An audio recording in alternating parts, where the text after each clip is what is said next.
हो जाएगा। अच्छा मान लो दवाई खाओ बैठे ना हो, निकलता ही रहे, फिर जाओ डॉक्टर साहब बैठा नहीं, तो डॉक्टर दोबारा फिर दवाई देता है। अब की बार दवाई देता है उभारने वाली उसको, कि इसको खाओ तो जल्दी उभर आए, और फिर आओ तो उसको हम चीर दें। तो भगवान दोबारा दवाई दे इसलिए, थोड़ा चुपड़े इसलिए ऊपर से, कि इसका जो अहंकार का फोड़ा निकल रहा है ना, बैठा तो है नहीं इसका ना, बैठा होता तो शंकर जी के यहाँ बैठ गया होता। शंकर जी इसको ट्राई कर चुके हैं कि इसको अहंकार बैठ जाए, इसका बैठा है नहीं, करना पड़ेगा इसका वही क्या चीर फाड़ करनी पड़ेगी। तो भगवान ने थोड़ा ऊपर से और एक डोज दिया। अरे महाराज तुम्हारा काम क्या कर पाएगा, तुम तो ब्रह्मचर्य व्रत रत मत धीरा, अखंड ब्रह्मचारी हो, इतना भजन कर दो, आपका काम क्या बिगाड़ पाएगा। थोड़ा और चुपड़ा, फोड़ा उभर आया, और जब फोड़ा उभरा तो भगवान ने अपनी नर्स को बुलाया। भगवान की नर्स है माया, माया उससे कहा ओटी रेडी करो, ऑपरेशन थिएटर, नारद जी का फोड़ा चीरना है हमको अभी इसी वक्त, इसके अहंकार के फोड़े का ऑपरेशन करना है, ओटी रेडी करो। अब माया भगवान की नर्स है, लग गई ओटी की व्यवस्था में। ओटी बने, हाँ ओटी कैसी बनाई गई, ये ओटी नहीं है जो कमरा वमरा होता है, एक बहुत बढ़िया नगर बनाया उसने ओटी, और उस नगर का राजा बनाया सिलधि, सब डुप्लीकेट, सब फर्जी व्यवस्था है। उसकी लड़की बन गई खुद माया, नाम रखा विश्वमोहिनी उस लड़की का, और ऐसा बढ़िया तामझाम खड़ा किया पूरा नगर, सब झंडा झंडी गेट पंडाल, तमाम राजे महाराजे सब लाखों की संख्या में, उसका स्वयंवर हो रहा था लड़की का, वो सब खेल चल रहा था स्वयंवर का।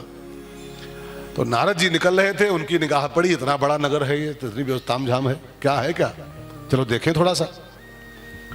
तो गेट पर आए, नगर के गेट पर द्वारपालों से पूछा कौन सा नगर है भाई साहब ये, और ये इतना व्यवस्था है, सब तामझाम के अंदर है, बड़ा चहल पहल है, बड़ा उत्सव जैसा है। द्वारपालों ने कहा कि ये हमारा नगर है, इसके राजा हैं सिलधि, उनकी बिटिया है विश्वमोहिनी, उनका स्वयंवर है, उसी की सब भीड़ भाड़ है। अब देखो नारद जी को जानकारी मिल गई थी यहाँ पर ना पूरी, तो उनको चाहिए था कि वहीं से वापस हो लेते हो भाई, जो जानना था कि राजा है, उसकी बिटिया है, उसका स्वयंवर है, बात खत्म हो गई, निकल लेते। तो उनको क्या लगा कि थोड़ा अंदर जाके देखें कैसा तामझाम है, थोड़ा अंदर जाएं, थोड़ा अंदर गए तो देखा बड़े बड़े पंडाल लगे हैं, सब महल वहल बने हैं। तो फिर अंदर आके थोड़ा चलें, थोड़ा महल राजा से मिल लें, थोड़ा आगे बढ़ लें, राजा से मिल लें। सिलनिधि से मुलाकात किया, सिलनिधि मिले भी तो मिले ही अपनी बिटिया बुला लिया, इसकी शादी थी विश्वमोहिनी की। तो नारद जी इसकी शादी है आज, इसका स्वयंवर है, यहाँ देखो इसको। आन दिखाई नारदही भूपति राजकुमारी। अच्छा देखो राजा साहब से मिल लिए थे, वहीं से निकल लेते तो बच जाते, लेकिन थोड़ा राजकुमारी को देख लें, और थोड़ा उसको देख लें, थोड़ा ये कर लें। और लगता हमको यही है आपको, आपकी थोड़ा थोड़े में क्या होता है, थोड़े में अक्सर होता यही है कि थोड़े थोड़े में ही बहुत बड़ी बात बिगड़ जाती है। अच्छा आप जरा सोचो कि आदमी दारू पीना शुरू करता है, दरुहा बनता है कोई, तो पहली बार में कोई बोतल पीता है, कोई पहली बार में पूरी बोतल पीता है? उसके जो दोस्त उसको घेरते हैं पिलाने वाले, वो पहली बार में बोतल नहीं लाते, अरे एक ढकनी पियो, उसमें ढकनी में क्या होता है, एक ढकनी खा ले, बियर है, बियर में क्या होता है, बियर एक ढकनी लो, बियर में क्या होता है, तो टॉनिक होती है। और फिर ऐसा माइंड वॉश करेगा, थोड़ी और थोड़ी एक ढकनी, फिर नेक्स्ट दो ढकनी, फिर थर्ड 3 ढकनी, और फिर विस्की हो या अंगूरी, इसे पीना बहुत जरूरी, बिन पिए चैन नहीं आए, अब पीने वालों खूब पियो चाहे लुटिया तक बिक जाए। ये मजाक नहीं कर रहा हूं, खुराफात की शुरुआत थोड़े से होती है, थोड़े से। जो कोई सुरती खाता है ना, सुरती गुटखा, पहली बार कोई पुड़िया नहीं फाड़ता है जी, मैंने देखा है अपनी आंखों से। एक बार हम भी शुरू कर दिए थे बीच में, नहीं झूठ नहीं बोल रहा हूं, हम कथावाचक थे, जब कथावाचक बन गए थे उसकी बात, शुरुआत की बात है। तो शुरू में मुंह बहुत सूखा था हमारा, बोलते समय मुंह बहुत सूखे, तो हमारा जो हारमोनियम वाला था ना, वो गुड़ का छाप था। उसने कहा पंडित जी 2 दाना डाल लो खाली बस, तो मुंह नहीं सूखेगा आपका। समस्या थी मुंह सूखने की, तो पानी नहीं पिए तो जमता नहीं है, तो 2 दाना डालने को तो मुंह नहीं सूखेगा। मैं कहा लाओ, तो धीरे से बढ़ा दो, तो 2 दाना, और फिर 2 दाना, फिर 3 दाना, फिर 4 दाना, फिर फाड़ना शुरू कर दिए पुड़िया। अब फिर लगा नहीं नहीं, 2-3 महीना खाए, पर कहा नहीं यार मुंह सूखे चाहे हार्ट सूख जाए, अगर हम ही गुटखा खाएंगे तो हम समाज को क्या ठाक सिखा पाएंगे, फिर गुटखे पर क्या बोल पाएंगे। फिर बंद कर दिया तुरंत ही, मुंह सूखे चाहे दिमाग सूख जाए पूरा। हाँ नहीं, छोड़ दिया, छोड़ दिया। बात समझ में आ रही? 2 दाना से काम शुरू होता है, 2 दाना से थोड़ा थोड़ा करते करते नारद जी पूरा कंठ तक चले गए अंदर। राजकुमारी को सामने खड़ा कर दिया नारद जी ने के सामने, देखो महाराज जी इसको। अब नारद जी उस विश्वमोहिनी की ज्यों सुंदरता को देखे, उसके सौंदर्य को, गोस्वामी जी कहते हैं देख रूप मुनि बिरति बिसारी, देख रूप मुनि बिरति बिसारी, बड़ी बार लगी निहारी, बड़ी बार लगी रहे निहारी। नारद जी ने उसके सौंदर्य को देखा तो मुग्ध हो गए और फिर बड़ी देर तक उसको देखते रहे। अभी हम यहां पर देखो, यहां भी गलती कर रहे हैं। देख रूप यहां तक गनीमत थी, देख रूप सामने खड़ी है तो देख लिया उसको एक बार, ठीक है, लेकिन बड़ी बार लग रहे निहारी, उसको बहुत देर तक देखते रहे, नीचे से ऊपर तक, नीचे से ऊपर तक खूब निहारते रहे। अब ध्यान देके सुनिएगा मित्रों, कुछ छोड़ रहा है कुछ। देखना पाप नहीं होता है, लेकिन देखते रहना पाप होता है। ये साउंड देखते रहो किसी चीज को तो उसको पाने की इच्छा पैदा हो जाती। देखना पाप नहीं होता, लेकिन नारद जी क्या गलती कर गए, देखे तो देखे, बड़ी बार लगी, बहुत देर तक उसको निहारते रहे, और परिणाम क्या हुआ, उनके अंदर रिएक्शन हुआ। और तब तक वो राजा बोला कि महाराज जी इसका जरा हाथ देख लो, इसकी शादी है भी आज, तो देख के बताओ पति उति कैसा मिलेगा। अब नारद जी हस्तरेखा भी देखे थोड़ी से, उसमें साफ साफ लिखा था, माया है सब, लिखा था जो यही बरई अमर सोई। इस पर ध्यान दो, जो यही बरई अमर सोई, समर भूमि ते ही जीत न कोई, समर भूमि ते ही जीत न कोई। उसकी हस्तरेखा में लिखा था कि इसको जो बर बनेगा, इसका दूल्हा बनेगा, अमर सो होई, अमर हो जाएगा, और समर में उसको कोई जीत नहीं पाएगा, अजय हो जाएगा। अब नारद जी के अंदर दूसरा रिएक्शन पैदा हुआ कि एक तो इतनी ब्यूटीफुल दुल्हन, और ऊपर से अजर अमर अजय, सेवै सकल चराचर ताही, ये सब दहेज मिल जाएगा मुझको, तो भगवान करें ये लड़की मेरी बन जाए। अब तो उनको कंठी माला सब भारी पड़ गया, और गोस्वामी जी कहते हैं रामायण में, माला वाला तोड़ के सब नारद जी फेंक दिए फटाफट। अब बस एक ही अंदर चल पड़ा कि हे विधि मिले कवन विधि बाला, ये लड़की मुझे कैसे मिले, ये लड़की कैसे मिले, कि एक तो ऐसी सुंदर घरवाली, ऊपर से अजर अमर का पद। शोर मत कर आप जी, बैठो बेटा बैठो, शोर नहीं करना चाहिए कथा में। आइए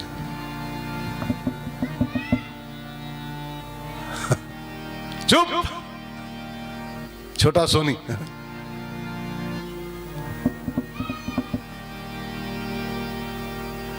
मैं कहां था भैया, एक लोग कोई कथा पकड़े ठाकुर हमारी।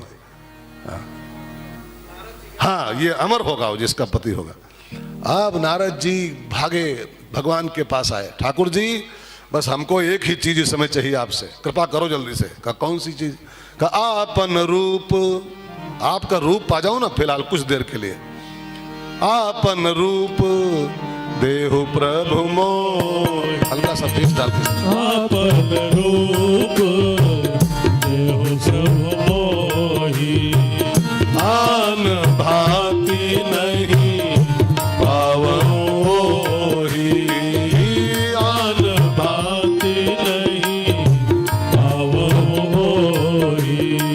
जहि विधिनाथ होई हित मोरा, आइए सब लोग आइए। जहि विधिनाथ होई हित मोरा, करऊ स्वबेगी दास मैं तोरा, करहु स्वबेगी समय तोरा। नारद जी ने कहा प्रभु जी अपना रूप दे दो, और एक बात और सौंप दिया, जय विद नाथ होए हित मोरा।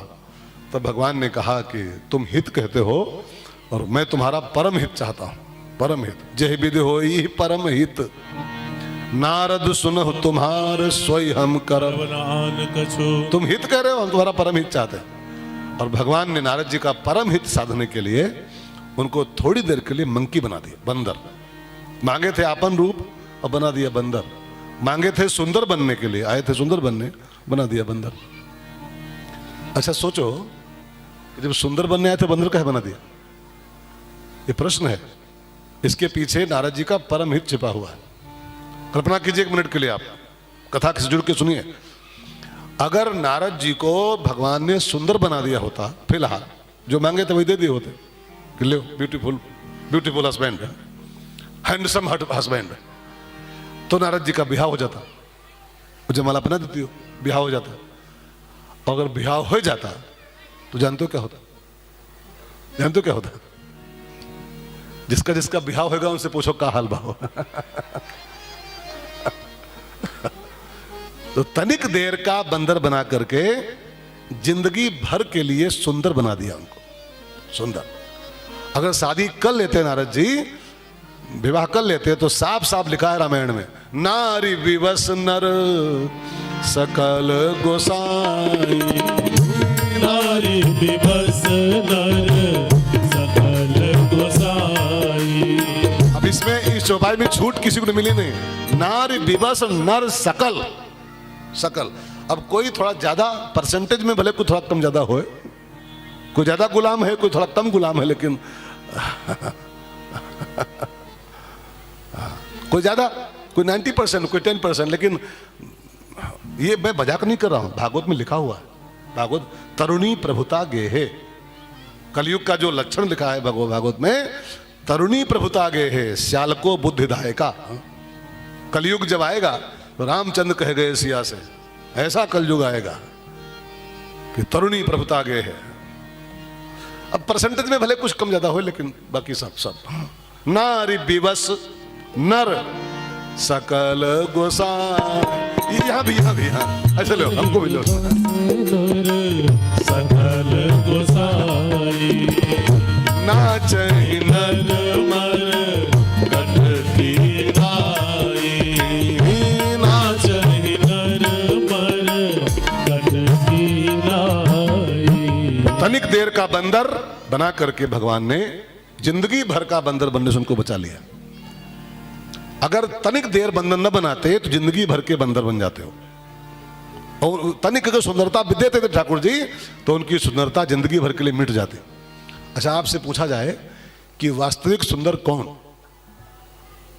वास्तविक ब्यूटीफुल कौन दुनिया में है, तो रामायण में साफ साफ लिखा है, जो भगवान की भक्ति करते हैं वो सुंदर है। अगर बंदर भी हैं तो भी सुंदर है। और जो भगवान की भक्ति नहीं कर रहे हैं, वो बंबई के हीरो भी हैं, तब भी वो अधम है, अधम शरीरा। ठीक है ना? तो अगर नारद जी की सुंदरता दे देते हो कि ले ब्यूटीफुल, तो ब्याह कर लेता। अब ब्याह कर लेता तो जो लोन तेल लकड़ी, अब आपसे पूछे हमसे, आपसे कोई तो का हाल चाल? अरे महाराज, लोन तेल लकड़ी में फंसे पड़े हैं। कथा भागवत, लोन तेल लकड़ी में खाली फंसे हैं। दुकान खोलें कि बच्चा स्कूल भेजें कि वो तो कथा सुने आवे। तो नारद जी शादी करते तो 4 से बच्चा होते, और फिर जो जहाँ हम फंसे पड़े हैं वही वो फंस गए होते। लोन तेल लकड़ी, एडमिशन, स्कूल और कॉलेज और अस्पताल, इसे डाउट मारते रहते, फिर माला जो करते हैं छूट जाता है। तो सुंदर कौन है? जो भजन कर रहा है, ठीक है ना? और शादी करके भजन फिर हो नहीं पाता है। नारद जी के ऐसा संत जो दिन रात राम राम करता है, वो सुंदर वास्तव में है। तो तनिक देर का बंदर बना करके उनकी सुंदरता जो जिंदगी भर की होनी चाहिए थी, भगवान ने उसको मेंटेन कर लिया। अब लगता भले हो नुकसान कर दिया, नुकसान नहीं किया, जिंदगी भर के लिए बचा लिया उनको। तो नारद जी को बना दिया मंकी। जब नारद जी आए सभा में, आगे ही बैठे कि विश्वमोहिनी आए तो बस माला सीधे मुझको मिल जाए। अब विश्वमोहिनी आई लेके जयमाला, वो लड़की, और जयमाल लेके आई तो आगे की रो में बैठे थे वो नारद जी, मंकी ब्रांड। अब जब बंदर को देखी बैठे हुए तो इतना गुस्सा उसको आया कि ये बंदर यहाँ क्या करने आया है, ये हमसे शादी करने आया बंदर।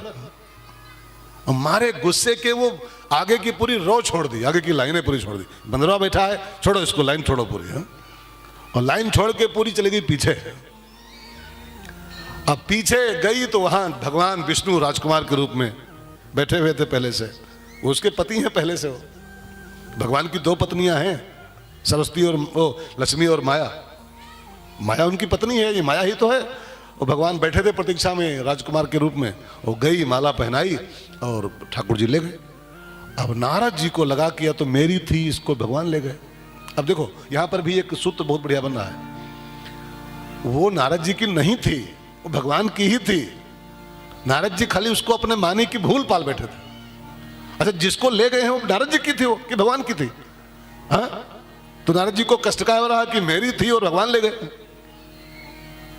वास्तव में ये सब भगवान का ही है, वो जब चाहे ले सकते हैं। लेकिन हम लोग दुखी क्यों होते हैं? क्योंकि हमने भगवान की चीज को अपनी मानने का अज्ञान पाल रखा है। जिसे घर किसका है? घर किसका है? अब मानोगे तो अपने। अब मान लो भाई सरकार कोई स्कीम लावे और घर तोड़े जाए, बाई चांस घर तोड़े जाए, तो आप क्यों दुखी होते हो? आप मान लो रोड चौड़ी हो रही हो और घर पड़ जाए और टूटे लगे, तो आपको दुखी क्यों होते हो? भाई राम सरकार का है सब, वो कुछ सब भगवान का है, भगवान तोड़ रहे हैं तो तोड़ रहे हैं, आप दुखी क्यों होते हो? जैसे लड़का भगवान ने दिया, भगवान का बच्चा है, मान लो बीमार हुआ हो, ये खत्म हो गया, आप दुखी काहे होते हो? क्योंकि आपने भगवान की चीज को अपनी मानने का भ्रम पाल रखा है। भगवान की है वो, भगवान ले गए, बात खत्म हो गई। उसमें आप बीच में आते कहां से हो? कुछ लेके पैदा हुए थे आप, कुछ लेके जाओगे दुनिया से? सब भगवान का दिया है, वो जब चाहे ले ले। तो वो विश्वमोहिनी भगवान की ही थी। नारद जी उसको खाली अपने मानने की भूल पाल लेते, अपने मानने की, मेरी है। अब भगवान ले गए जब, तो दुखी हो रहे हैं, ये तो मेरी थी, भगवान ले गए।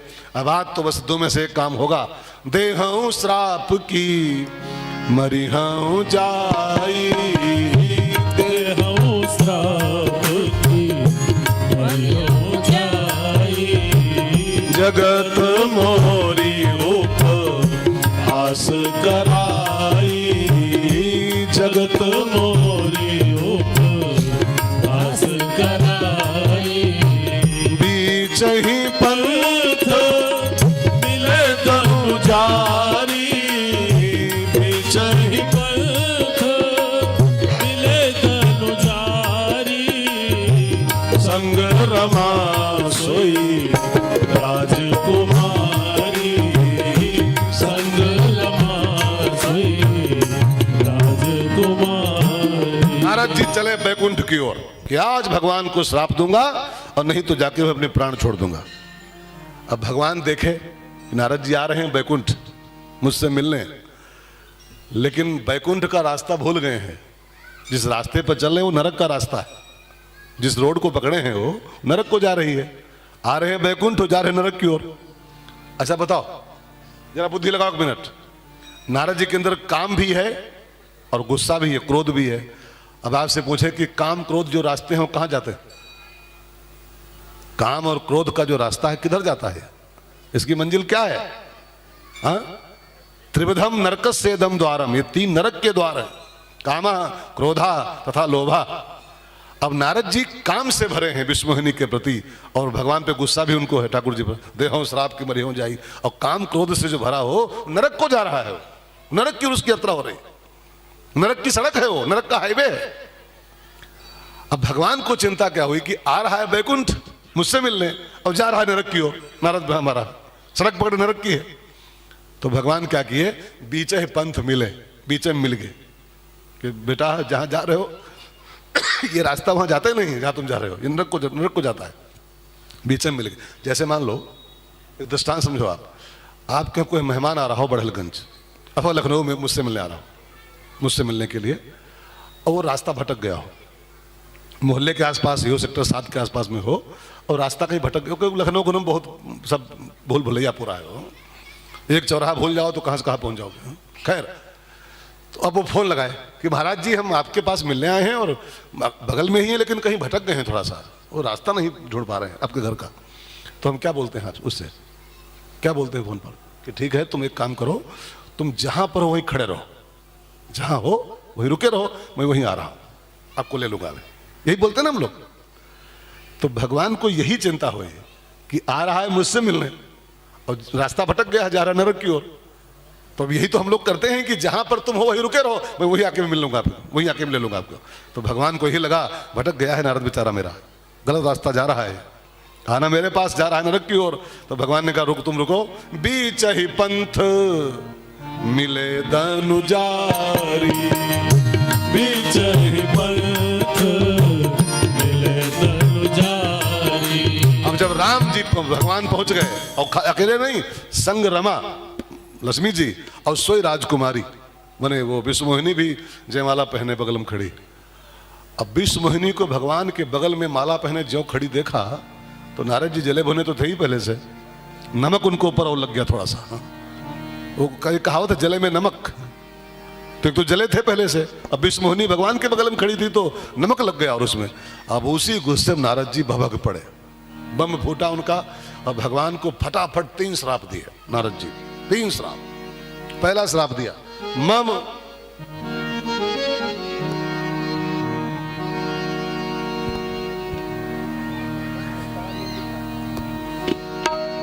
मम अपकार किन तुम भारी, मम अपकार किन तुम भारी। अपनी आकृति तुम किन हमारी, अपनी आकृति तुम। ये पहला है, पंचे हो जवन धर देहा, सोई तनु धरहु श्राप मम एहा। कपि आकृति तुम कीन हमारी, कपि आकृति तुम कीन हमारी। करी है कीस सहाय तुम्हारी, मम अपकार कीन तुम भारी, मम अपकार कीन तुम भारी। नारी विवाह तुम भोग दुखारी, नारी विवाह तुम भोग दुखारी। 3 श्राप दिए ठाकुर जी। पहला मेरा श्राप आपके लिए है कि बंचे हो मोहि जवन धर देहा, राजकुमार की देह धर के तुम आए, मुझको ठग ले गए। मेरा श्राप है सोई तनु धरो, तुम फिर एक बार राजकुमार बनो। तुमने हमको बंदर का रूप दिया, मेरा श्राप दूसरा कि यही बंदर तुम्हारी सहायता करेंगे। और तुमने एक नारी के बिना हमको परेशान किया है, मैं रो रहा हूं, मेरा दिल जल रहा है। एक दिन ऐसा आएगा तुम भी एक नारी के लिए रोओगे, लताओं से पूछोगे, वृक्षों से पूछोगे मेरी पत्नी कहाँ, मेरी तुम ही रहोगे ऐसे। 3 श्राप दिए और भगवान ने तीनों स्वीकार कर लिए। और स्वीकार करके ध्यान देना भाई बहनों, श्राप शीश धरे, संतों ने यहां पर कहा है कि मनुष्य के सिर पर कुछ न कुछ होना चाहिए। किसी बड़े बुजुर्ग का हाथ रखो, किसी बड़े बुजुर्ग का आशीर्वाद रखो, तो आपके सिर पर कभी कोई किसी का श्राप नहीं आएगा। भगवान के सिर पर श्राप क्यों आ गया जानते हैं? क्यों आ गया? क्योंकि भगवान बहुत स्वच्छंद हैं, मनमौजी हैं। उनके बारे में प्रसिद्ध जो पाई है, परम स्वतंत्र न सिर पर कोई, और जिसके सिर पर कोई ना हो, किसी की छत छाया ना हो, तो फिर वो श्राप का ही पात्र बन जाता है। इसलिए संतों ने कहा है अपने सिर पर किसी बुजुर्ग का आशीर्वाद रखो, अपने सिर पर किसी संत का हाथ रखो, अपने सिर पर अपने बड़े बुजुर्गों का हाथ रखो, तो आप ऐसा कोई काम नहीं करोगे कि आपको श्राप मिले। अब भगवान के सिर पर कुछ नहीं था तो गलती कर गए और फिर 3-3 श्राप उनके सिर पर आ गए, 3-3 श्राप। और भगवान ने तीनों श्राप स्वीकार कर लिए। देखो कुछ बातें होती हैं जो हम सबके लिए होती हैं, ये सूत्र भगवान पर लागू नहीं होता है। भगवान को इसमें लपेटिएगा मत, वो भगवान के बहाने एक सिद्धांत बन गया खाली कि किसी का आशीर्वाद सिर पे रखो, किसी की कृपा का हाथ सिर पे रखो, तो आप श्राप आपके सिर पर नहीं आएगा कभी। अगर बिल्कुल फ्री जियोगे, स्वच्छंद जीवन जियोगे, उल्टे पुल्टे काम करोगे, फिर आपको बददुआएं मिलेगी तब दुनिया भर की। तो भगवान ने तीनों श्राप स्वीकार कर लिए और फिर अपनी माया को इशारा किया, देवी ये सब खेल खत्म करो, वो बच्चे लोग कहते थे ना, खेल खत्म पैसा हजम। अब माया को इशारा किया, खेल खत्म पैसा हजम। अब जो खेल खत्म का आदेश किया, तब हरि माया दूरी निवारी, तब हरि माया दूरी निवारी, नहीं चाह रमाना राजकुमारी, नहीं राजकुमारी। और जब माया का पर्दा हटा तो नारद जी की बुद्धि भी शुद्ध हो गई। भगवान के चरण पकड़ लिए, बाबा मुझसे बहुत गलती हो गई, मैंने आपको श्राप दिया, गाली दिया इतनी सी, मेरा ये पाप कैसे कटेगा। तो भगवान ने कहा, नारद जी सच ये है कि तुमने कोई पाप नहीं किया है भैया, तुमने वास्तव में मेरा पाप नहीं किया है। तुम क्षमा मुझसे मांग रहे हो भले, लेकिन तुम मेरे अपराधी नहीं हो। का फिर किसके हैं? कहा तुम अपराधी शंकर जी के हो। तुमको शंकर बाबा ने मना किया था कि विष्णु के पास मत जाना, और जाना भी तो ये कहानी मत कहना काम वाली, लेकिन तुमने शंकर जी के आज्ञा का उल्लंघन किया है, तुमने शंकर जी का अपराध किया है, तभी तुमको ये कष्ट मिल रहा है। जाओ शंकर जी के नाम का जप करो, शांति हो जाएगी। अब नारद जी विष्णु का आदेश माने, नारायण का, और शंकर जी के नाम का जप करते हुए शांति को प्राप्त हुए हैं। तो नारद जी अगर भगवान शिव का नाम जप रहे हैं तो फिर हम लोग भी काहे पीछे रहे, है ना। बाबा का दरबार लगे है जलेश्वर भगवान का, और नारद जी जप ही रहे हैं तो हम लोग क्यों पीछे रहे। तो सब लोग गाओ नारद जी के साथ, शिव नाम जपो, शिव नाम। शांति पाना है जिंदगी में, होई है हृदय तुरंत विश्रामा। जो शंकर जी के नाम का जप करता है उसको तुरंत विश्राम की प्राप्ति होती है।